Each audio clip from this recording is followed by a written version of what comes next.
welcome to this my video class. In this video session, here I will discuss about class 10 history chapter 2.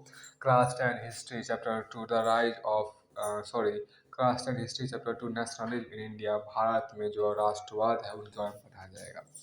So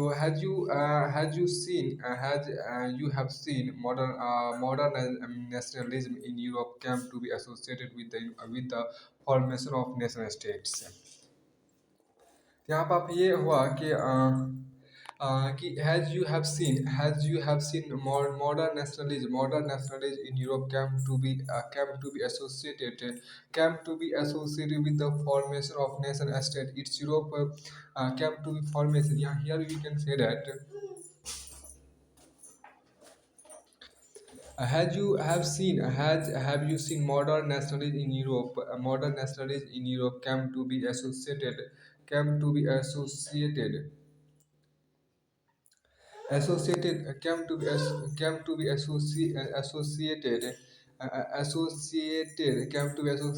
the formation of nation state. It also meant a change in people's understanding of who they are and what defines their identity and sense of belonging. New symbols and icons, new songs, new symbols and icons, new symbols and icons, new songs, new symbols and icons. New symbols and icons. यहाँ पे जो आपको कहा गया, देखिए, new symbols and icons, new songs and idea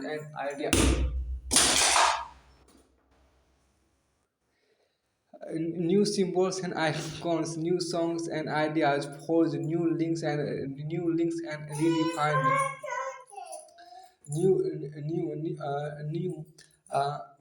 new symbols and icons, new song and ideas forge new links and redefine the boundaries of communities. In most countries,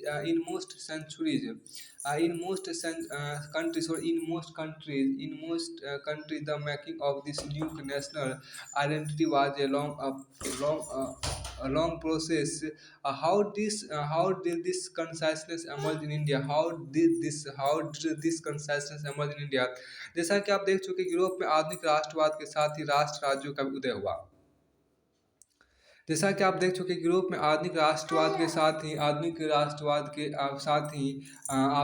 राष्ट्र राज्यों का भी उदय हुआ. और इससे अपने बारे में लोगों की समझ बदलने लगी. इससे अपने बारे में लोगों की जो समझ है वो आपको बदलने लगी. इससे अपने बारे में लोगों की जो समझ है वो आपको बदलने लगी. इससे अपने बारे में जो लोगों की समझ है वो पूरी तरह से बदलने लगी. वे कौन है, उनकी पहचान किस बात से परिभाषित होती है, भावना बदल गई. उनमें राष्ट्र के प्रति लगाव का भाव पैदा होने लगा. नए प्रतीकों और चिन्हों ने नए गीतों और विचारों ने नए संपर्क स्थापित किए और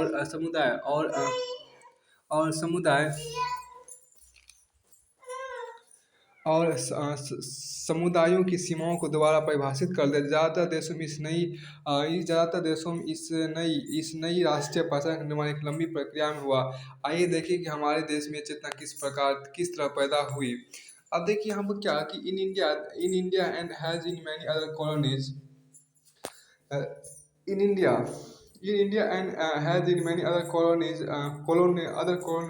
the growth of modern nationalism is intimately connected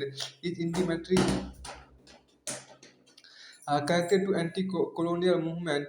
People began discovering this unity in the process of their struggle. With colonialism, the sense of being oppressed, under colonialism, provided a shared bond that tied many different groups together. But each class and group felt the effect of colonialism differently. Their experiences were varied. Their experiences were varied, and their notion of freedom were not always the same.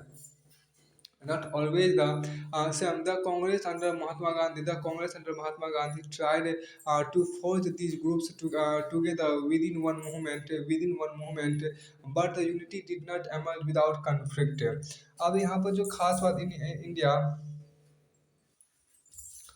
दूसरे उपनिवेशों की तरह भी आपको देखिए हाँ, दूसरे उपनिवेशों की तरह भारत में भी आपको आधुनिक राष्ट्रवाद की उदय की परिघटना उपनिवेशवाद विरोधी आंदोलन के साथ गहरे तौर पर जुड़ी हुई थी।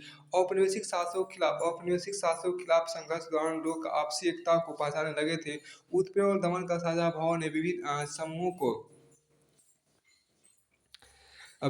समूहों को दूसरे उपनिवेशों की तरह भारत में भी आपको आधुनिक राष्ट्रवाद के उदय की परिघटना उपनिवेशवाद उपनिवेशवाद विरोधी उपनिवेशवाद दूसरे उपनिवेशों की तरह भारत में भी आप आधुनिक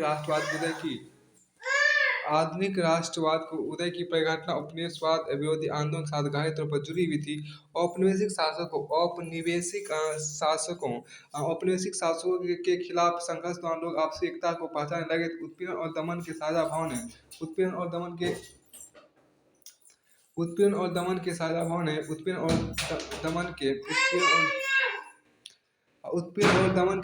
ने विभिन्न समूहों को एक दूसरे से बांध दिया, लेकिन हर लेकिन हर वर्ग और समूह पर उपनिवेशवाद का असर एक जैसा नहीं था। उसके अनुभव भी अलग थे और स्वतंत्रता के मायने भी भिन्न थे। महात्मा गांधी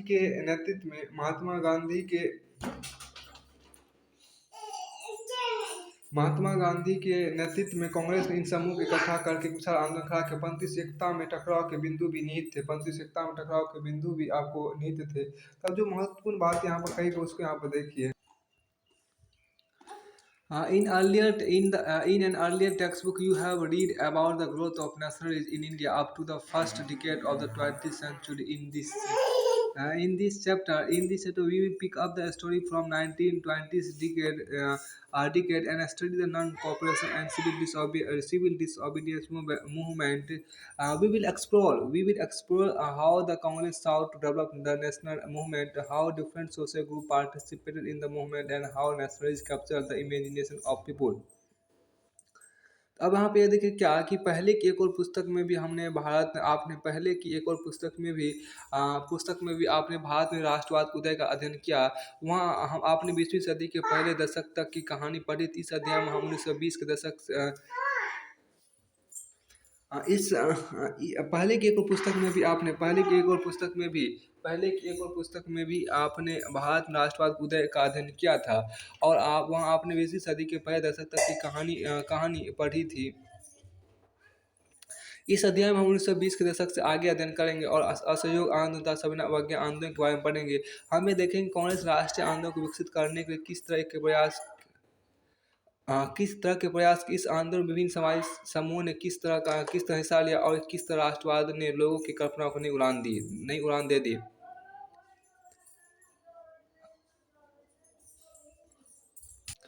ये आपको देखिए फिगर 1 देखिए 6 अप्रैल 1919 का ये फिगर है।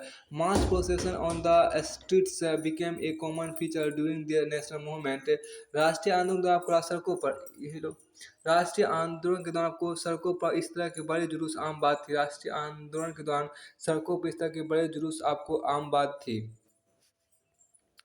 अब मैं आपको जो कहता है मुख्य बातें जो यहाँ पर तो आपको देखिए यहाँ पर द फर्स्ट वर्ल्ड वार खिलाफत एंड नॉन कॉपरेशन देखिए पहला विश्व युद्ध खिलाफत और असहयोग को यहाँ पर देखिए द फर्स्ट वर्ल्ड वार खिलाफत एंड नॉन कॉपरेशन जिसे हम कहते हैं असहयोग। तो आप उस चीज़ को यहाँ पर देखिए कि 1919 देखिए in the years after 1919 in the years after 1919 we see the national movement spreading to new areas incorporating new social groups and developing new modes of struggle. How do we understand these developments?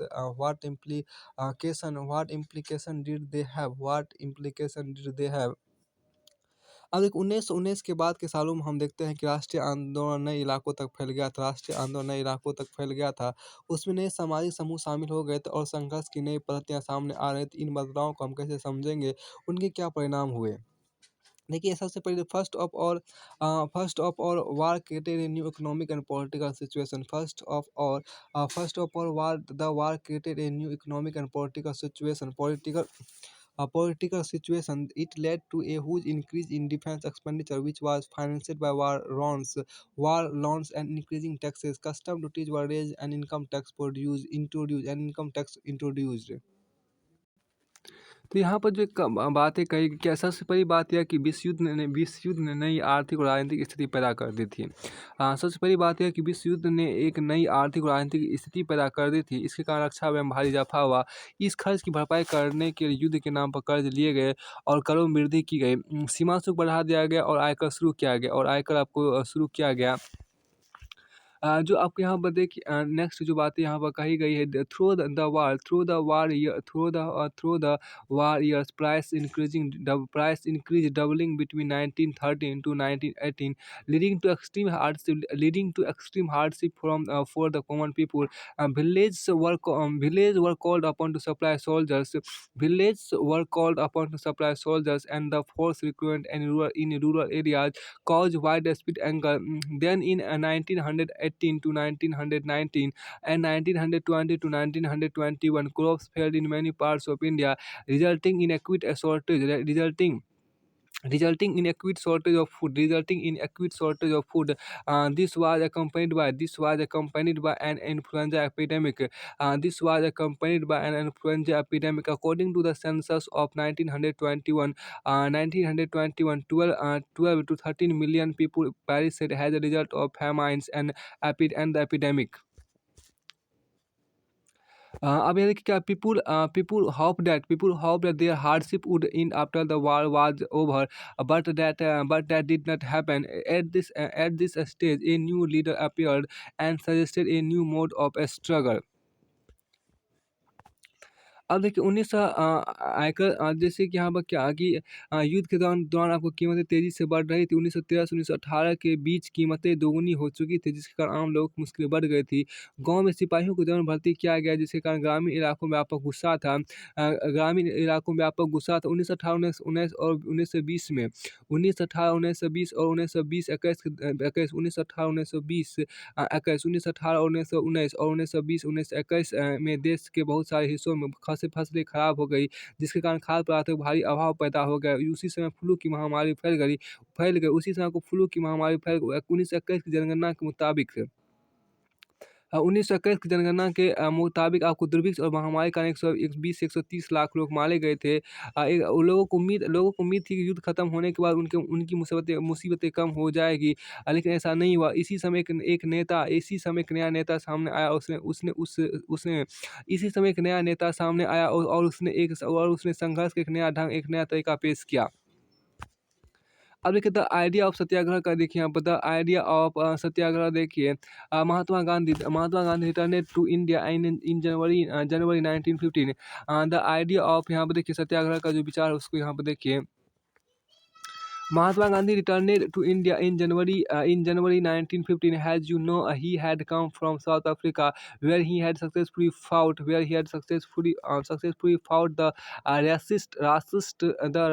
racist regime with a novel method of mass agitation, which he called satyagraha. The idea of satyagraha emphasized the power of truth and the need to search for truth. It suggested that if the cause if the cause was to if the struggle was against injustice then physical force was not necessary to fight the oppressor.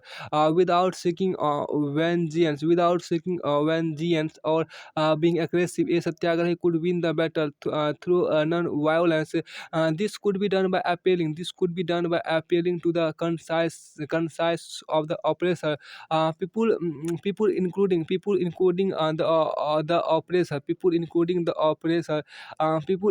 the oppressor had to be persuaded.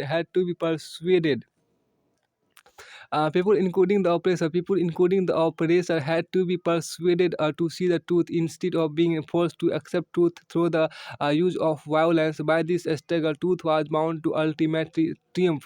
Mahatma Gandhi believed that this dharma of non-violence could untie all Indians. By this struggle, truth was bounded to ultimately triumph. Mahatma Gandhi believed that this dharma of non-violence could untie all Indians. अब आप देखिए after arriving in India अब यहाँ देखिए क्या महात्मा गांधी जब 1915 में भारत लौटे, इससे पहले वो दक्षिण अफ्रीका में थे। उन्होंने एक नए तरह की जन आंदोलन के रास्ते पर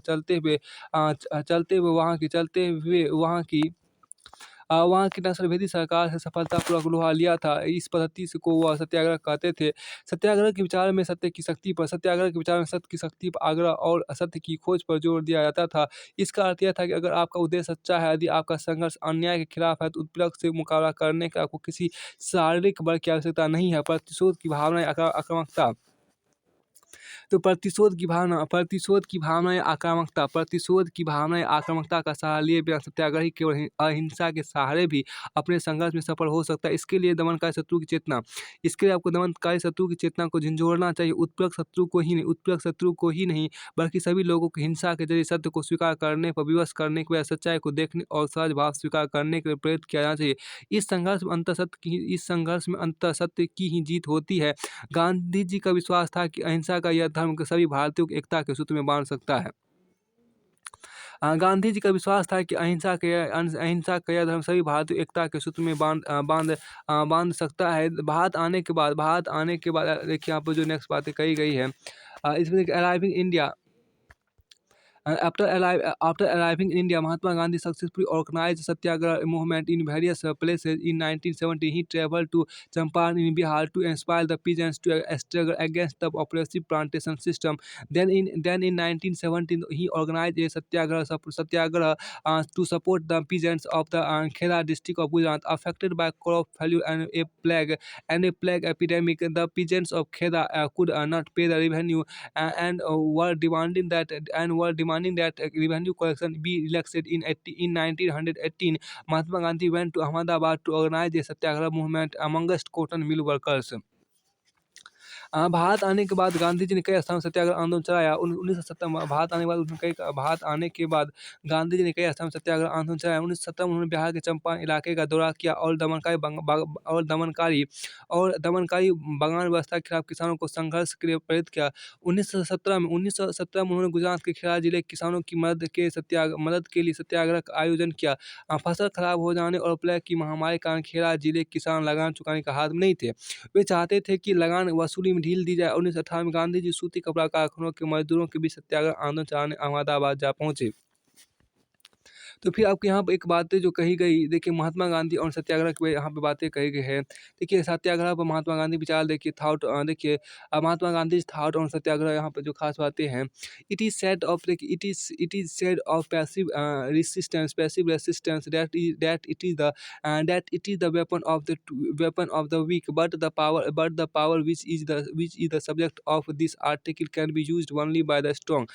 This power is not passive resistance. Indeed, it calls for intense activity. The movement in South Africa was not passive but active.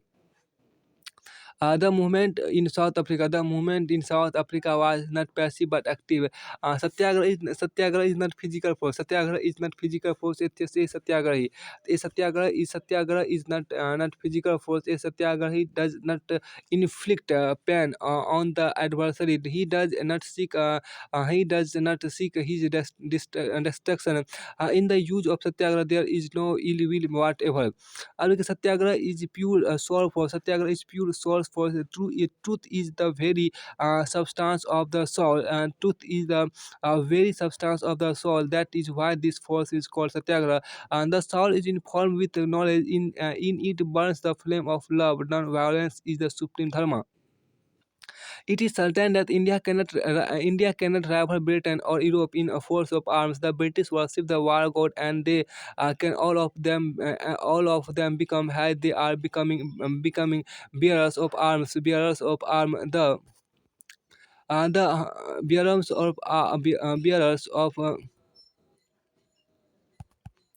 तो फिर आपको यहाँ पर जो कही गई है उसको देखिए थोड़ा सा। The bearers of arms the The hundreds of millions in India can never carry arms. They have made the religion of non-violence their own. अब कहा जाता है कि निष्क्रिय प्रतिरोध कहा जाता है कि निष्क्रिय प्रतिरोध दुर्बलों का हथियार है। कहा जाता है कि निष्क्रिय प्रतिरोध दुर्बलों का हथियार है, लेकिन इस लेख में जिस शक्ति की बात की गई है लेकिन इस लेख में जिस शक्ति की बात की गई है उसे केवल ताकतवर ही इस्तेमाल कर सकते हैं। यह निष्क्रिय प्रतिरोध की शक्ति नहीं है, इसके लिए तो संघन सक्रियता चाहिए। इसके लिए तो आपको सघन सक्रियता चाहिए। दक्षिण अफ्रीका का आंदोलन निष्क्रिय नहीं बल्कि सक्रिय आंदोलन था। सत्याग्रह शारीरिक बल नहीं है, सत्याग्रही अपने शत्रु को कष्ट नहीं पहुंचाता। सत्याग्रही शारीरिक बल नहीं है, सत्याग्रही अपने शत्रु को कष्ट नहीं पहुंचाता, वो अपने शत्रु का विनाश नहीं चाहता। सत्याग्रह के प्रयोग में दुर्भावना के लिए कोई स्थान नहीं होता। अब यहाँ देखिए सत्याग्रह तो शुद्ध आत्मबल है, सत्य की ही आत्मा का। देखिए सत्याग्रह तो शुद्ध आत्मबल है। हाँ, सत्याग्रह तो शुद्ध आत्मबल है, सत्य ही आत्मा का आधार होता है, इसलिए इस बल को सत्याग्रह का नाम दिया गया है। आत्मा ज्ञान से हमेशा लैस होती है। इसमें प्यार की लौ जलती है। अहिंसा सर्वोच्च धर्म है। इसमें कोई संदेह नहीं कि भारत विनाशकारी मामले में भारत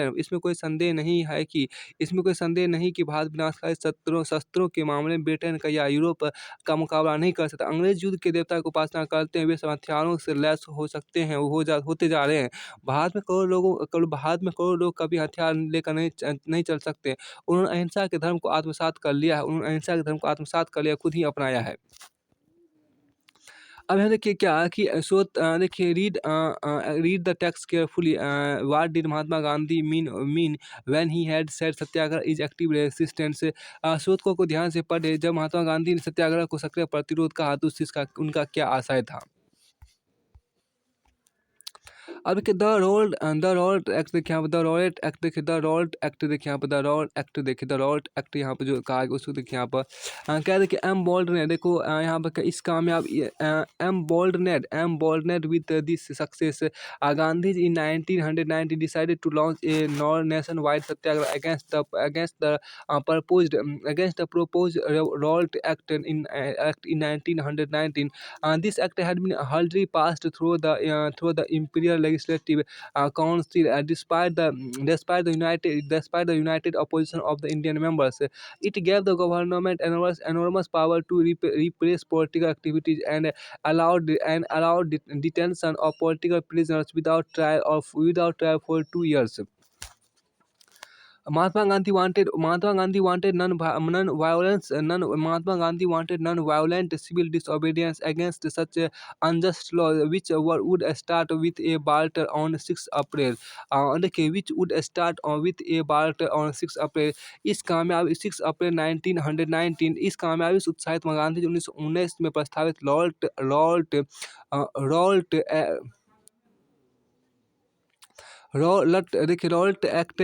एक्ट 1919 के खिलाफ एक राष्ट्रव्यापी सत्याग्रह आंदोलन चलाने का फैसला लिया। भारतीय सदस्यों के भारी विरोध के बाद इस कानून को इंपीरियल लेजिस्लेटिव काउंसिल ने बहुत जल्दबाजी में पारित कर दिया था। इस कानून के जरिए सरकार को राजनीतिक गतिविधियों को कुचलने और राजनीतिक कैदियों को 2 साल तक बिना मुकदमा चलाए जेल में बंद रखने का अधिकार मिल गया था। महात्मा गांधी ऐसे अन्यायपूर्ण कानूनों के खिलाफ अहिंसक ढंग से नागरिक अवज्ञा चाहते थे। इसे 6 अप्रैल को एक हड़ताल से शुरू होना था। इसे 6 अप्रैल को एक हड़ताल से शुरू होना था। बाल्ट में हड़ताल इसे 6 अप्रैल को एक हड़ताल से शुरू होना था। Rallies were organized in various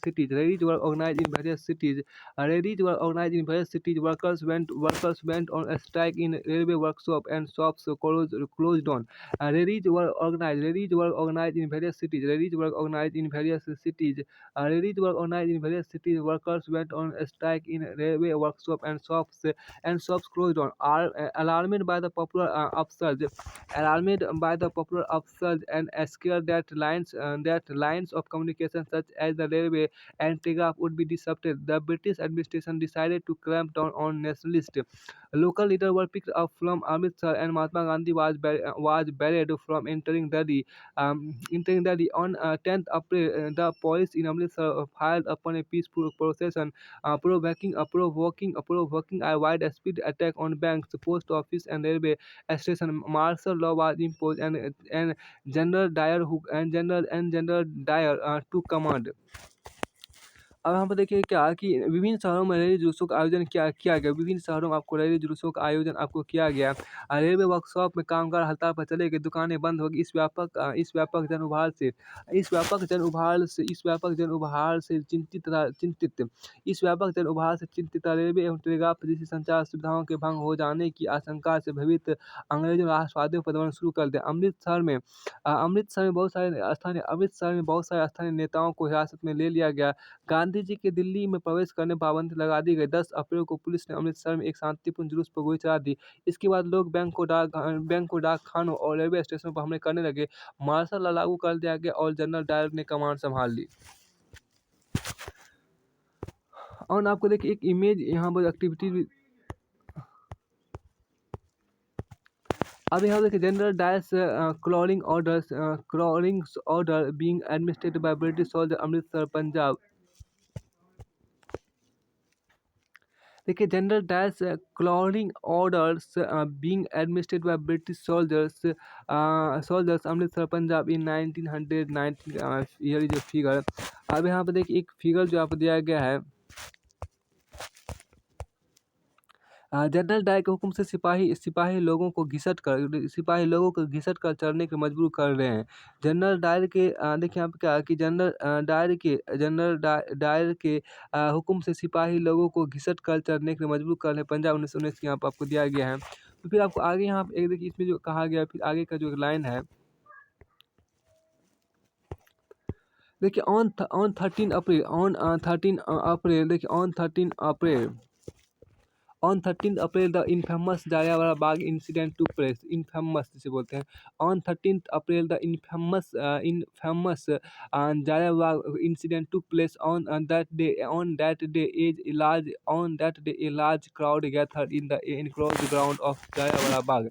On that day, a large crowd gathered in the enclosed ground of Jallianwala Bagh. Some came to protest against the government's new repressive measures. Some case to protest against the government new repressive measures. Others had come to attend the annual Baisakhi fair.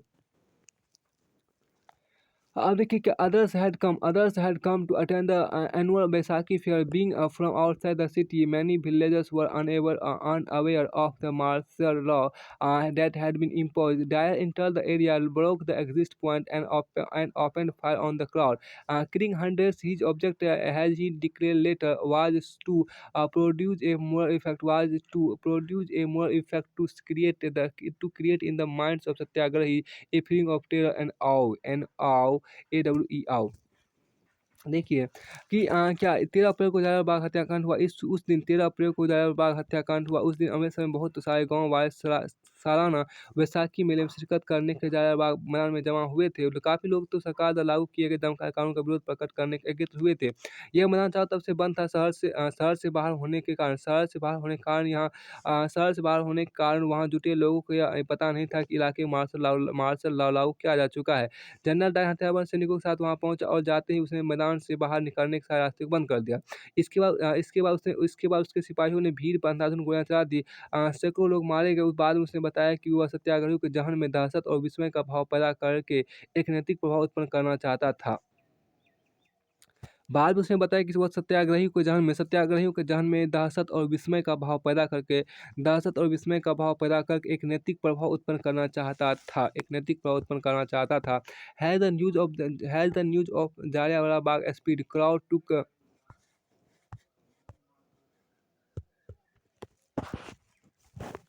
As the news of Jallianwala Bagh spread, crowds took to the street in many North Indian towns. There were strike clashes with the police and attacks on government buildings. The government responded with brutal repression, seeking to humiliate and terrorize people. Satyagrahis were forced to rub their noses on the ground. Satyagrahis were forced to rub their noses on the ground. crowd on the streets and do salam salute to all sahibs. People were flows and village around Gujranwala in Punjab, no in Pakistan, were bombed. Seeing violence, Speed Mahatma Gandhi called off this movement. अब देखिए यहाँ पर क्या है कि Lord सत्याग्रह एक बहुत बड़ा आंदोलन था, लेकिन अभी भी वह मुख्य रूप से शहरों और कस्बों तक ही सीमित था। महात्मा गांधी पूरे भारत में और भी ज़्यादा जनाधार वाला आंदोलन खड़ा करना चाहते थे, लेकिन उनका मानना था कि हिंदू मुसलमानों को एक दूसरे के नज़दीक लाए बिना ऐसा कोई आंदोलन नहीं चलाया जा सकता। उन्हें लगता था कि खिलाफत का मुद्दा उठाकर वे दोनों समुदायों को नज़दीक ला सकते हैं। पहले विश्व युद्ध में ऑटोमन तुर्की की हार हो चुकी थी। एक जस्ट यहाँ पर देखिए क्या कि यहाँ थोड़ा-सा देखिए सरकार ने क्या कि जैसे-जैसे जलियांवाला बाग की खबर फैली जैसे-जैसे आपको जलियांवाला बाग की खबर फैली, उत्तर भारत के बहुत सारे शहरों में लोग सड़कों पर उतरने लगे, हड़तालें होने लगी, लोग पुलिस से मोर्चा लेने लगे और सरकारी इमारतों पर हमला करने लगे। सरकार ने इन कार्रवाइयों को निर्ममता से कुचलने का रास्ता अपनाया। सरकार लोगों को अपमानित और आतंकित करना चाहती थी। सत्याग्रहियों को ज़मीन पर नाक रगड़ने के लिए सड़क पर घिसट कर चलने और सारे साहिबों को सलाम मारने को मजबूर किया गया था। लोगों को कोड़े मारे गए और गाँव गुजरांवाला पंजाब पर बम बरसाए गए, जो कि पाकिस्तान में है। हिंसा फैलते देख महात्मा गांधी ने आंदोलन वापस ले लिया। अब देखिए while the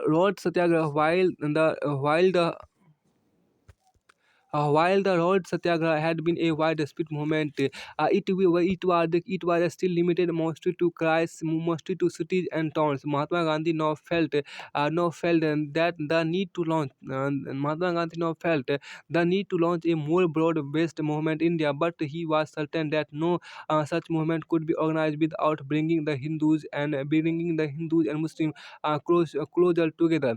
One way of doing this he felt was to take up the Caliphate's issue.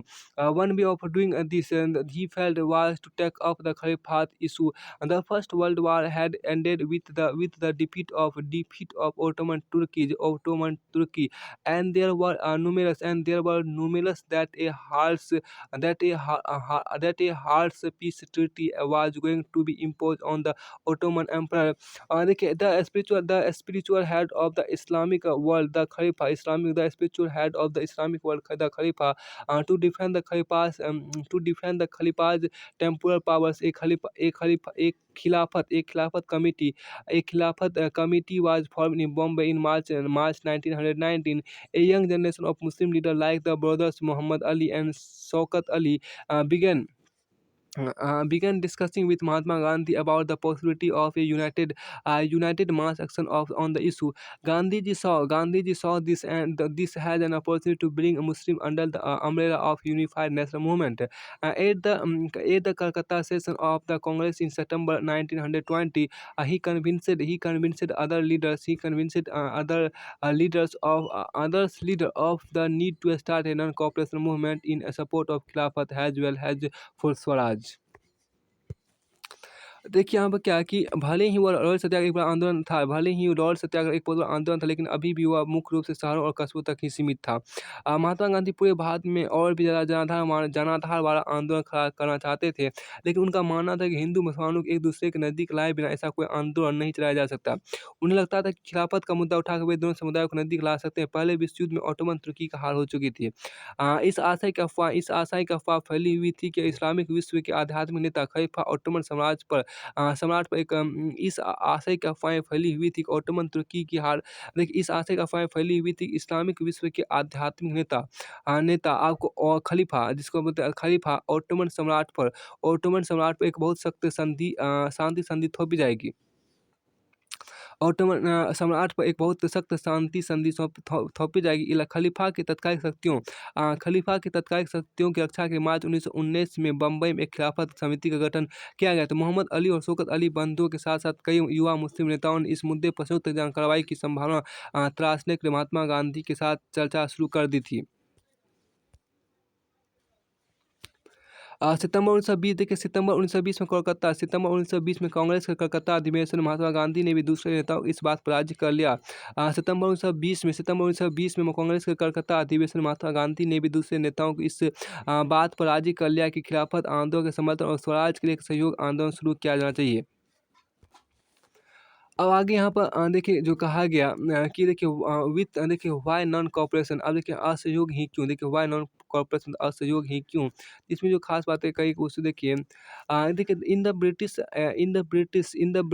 Sorry in his famous book Hind Swaraj 1909 Mahatma Gandhi declared that British rule was established India with the cooperation of Indians and had survived only because of this cooperation. If India refused to cooperate, British rule in India would collapse. British rule in India would collapse within a year, and Swaraj would come. देखिए अपनी प्रसिद्ध पुस्तक हिंद स्वराज 1909 में महात्मा गांधी ने कहा था कि भारत में ब्रिटिश शासन भारतीयों के सहयोग से ही स्थापित हुआ था और यह शासन इसी सहयोग के कारण चल पा रहा था। अगर भारत के लोग अपना सहयोग वापस ले ले तो साल भर के भीतर ब्रिटिश शासन ढह जाएगा और स्वराज की स्थापना हो जाएगी। एक नया वर्ड यहाँ देखिए बायकोट, देखिए समझिए क्या होता है बायकोट। देखिए यहाँ पर है बॉयकोट, ये देखिए बायकोट जिसे बोलते हैं, बॉयकोट बहिष्कार जिसे बोलते हैं। द रिफ्यूजल, देखिए यहाँ पर है क्या, तो जो आपके यहाँ पर बायकॉट, इसको समझने का प्रयास कीजिए क्या होता है बायकॉट। देखिए the refusal to deal and associate with people,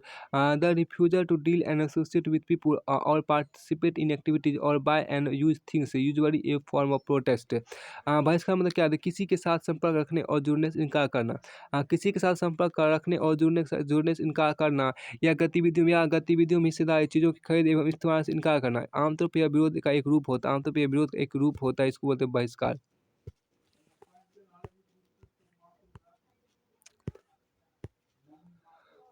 in his famous book, देखिए आपको in his famous book Hind Swaraj 1909 Mahatma Gandhi declared that British rule was established in India with the cooperation of Indians and had survived only because of this cooperation. If Indian refused to cooperate, British rule India would collapse within a year and Swaraj would come. How could, देखिए यहाँ पर क्या कि how could non cooperation become a movement? How could non cooperation How could non-cooperation become a movement? Gandhiji proposed that movement should unfold. यहाँ देखिए how could non-cooperation become a movement? Gandhiji proposed that the movement should unfold in stages.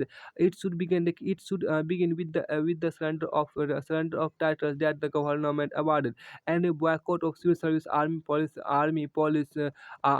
courts, and legislative council, schools, and foreign goods. Then in case the government used repression, a full civil disobedience campaign would be launched through the summer of 1920. Mahatma Gandhi and Shaukat Ali toured extensively, mobilizing popular support for the movement. आप यहाँ पर देखिए कि असहयोग ही क्यों, तो यहाँ पर आपको इस जो असहयोग का विचार, अगर देखिए असहयोग का विचार आंदोलन कैसे, असहयोग का विचार आंदोलन कैसे बना, असहयोग का विचार आपको आंदोलन कैसे बन सकता था। गांधी जी का सुझाव था कि यह आंदोलन चरणबद्ध तरीके से आगे बढ़ना चाहिए।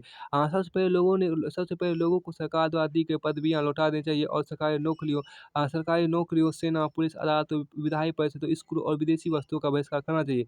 अगर सरकार दमन का रास्ता अपनाती है तो व्यापक सविनय अवज्ञा अभी शुरू किया जाए। अगर सरकार दमन का रास्ता अपनाती है तो व्यापक सविनय अवज्ञा भी आपको अभियान भी शुरू किया जाए। 1920 की गर्मियों में गांधी जी और शौकत अली आंदोलन का समर्थन जुटाते हुए देश भर में यात्राएं करते रहे। अब यहाँ पर देखिए क्या कि many within the Congress were, देखिए many within the Congress were however concern about the proposals. यहाँ पे क्या देखिए बहुत सारे कांग्रेस में बहुत सारे लोग इन प्रस्तावों पर सशंकित थे कि many within the Congress were however concerned about the proposals, they were reluctant to boycott the council election. they were reluctant to boycott the council election scheduled for November 1920, and they feared that the movement might lead to popular violence. In the months between September and December, there was an intense tussle within the Congress. For a while, for a while, there seemed no meeting point between the supporters and the opponent of this movement. Finally, the Congress session at Nagpur in December 1920, a compromise was worked out, and the non-cooperation program was adopted. A compromise was worked out, and the non-cooperation program was adopted. देखिए कांग्रेस में बहुत सारे लोग देखिए कांग्रेस में बहुत सारे लोग इस प्रस्ताव पर शंकित थे। वे नवंबर 1920 में विधायी परिषद के लिए होने वाले चुनाव का बहिष्कार करने में हिचकिचा रहे थे। उन्हें भय था कि इस आंदोलन में लोग हिंसा कर सकते हैं। सितंबर से दिसंबर तक कांग्रेस में भारी खींचतान चलती रही। कुछ समय के लिए ऐसा लगा कि आंदोलन के समर्थक और विरोधियों के बीच सहमति नहीं बन पाएगी। आखिरकार दिसंबर 1920 में कांग्रेस के नागपुर अधिवेशन में एक समझौता हुआ और असहयोग कार्यक्रम पर स्वीकृति की मुहर लगा दी गई।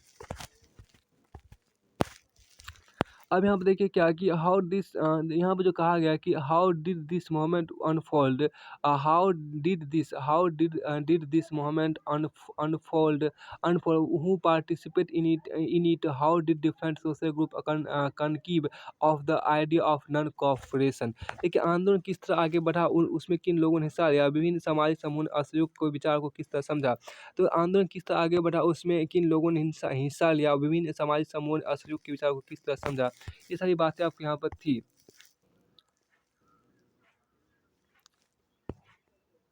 एक फिगर देखिए, the boycott of foreign cloth, the boycott of foreign cloth के यहाँ पर फिगर दिया गया है।